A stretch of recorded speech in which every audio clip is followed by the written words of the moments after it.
the team has already been poring over old prison records.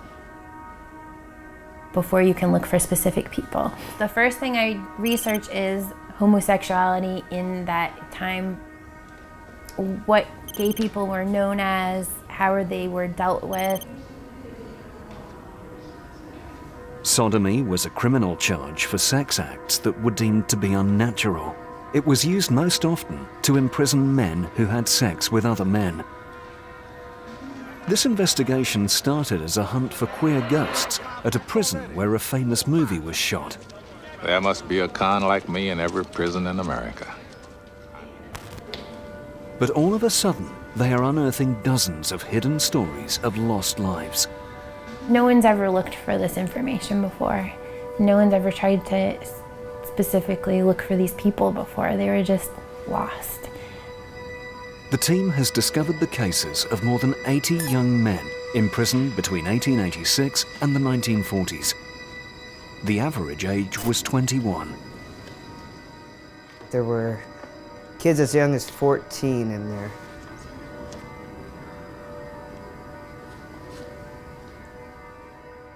You know, they were getting arrested for either just being in love or expressing their sexuality, and it was shameful, and it became public when they went to prison, and they probably lost their family and their friends. And then they died in their young.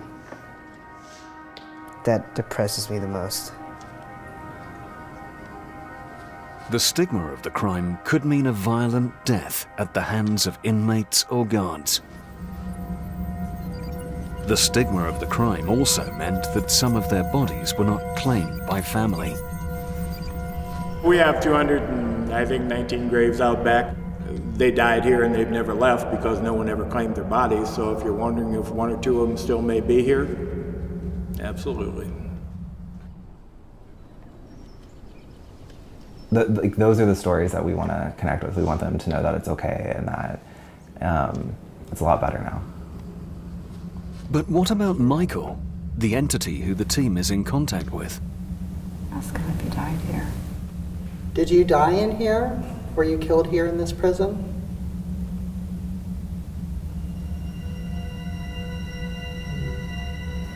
Okay. I'm glad to hear that. Research reveals only one inmate in prison for sodomy who was named Michael. The year was 1942. He was 19 years old. We found a Michael convicted of sodomy in 1942, and that was the only one. Oh, wow. 3-digit number?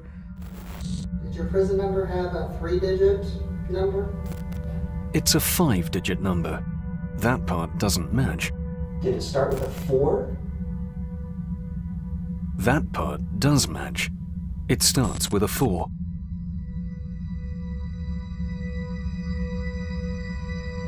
And there's more. So we know it was a 3-digit number that began with something between 0 and 5.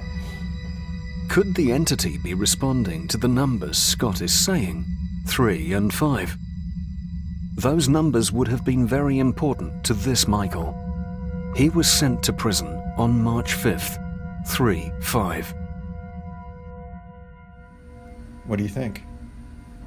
I don't know what to think, to be honest with you. That's a little crazy. Well, it's a pretty good chance that's who it was, so. Could be. All right, can you straighten the other one out? We've got a lot more questions for you.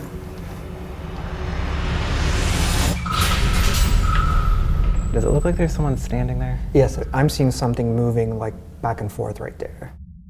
It kind of looked like a little head and like a little shoulder, but. I got that. Is it another entity? Hundreds are believed to be haunting these walkways. All right, you still here? Whatever it is, the rods have suddenly stopped moving.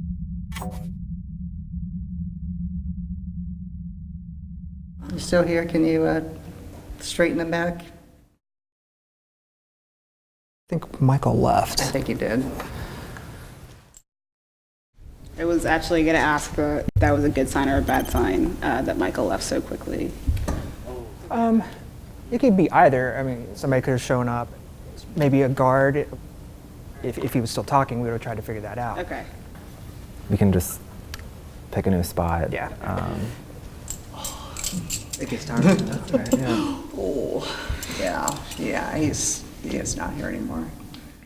But he might really have disappeared because the queer ghost hunters are asking too many questions. As they dig deeper into the records, they will discover a lot of secrets. Things that Michael probably wants to keep secret, even in the afterlife.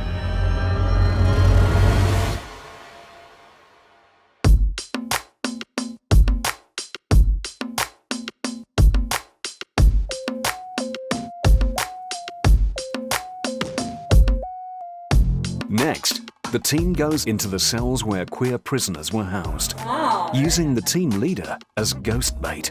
Now, They make contact with their first transgender entity. Would you have changed your gender?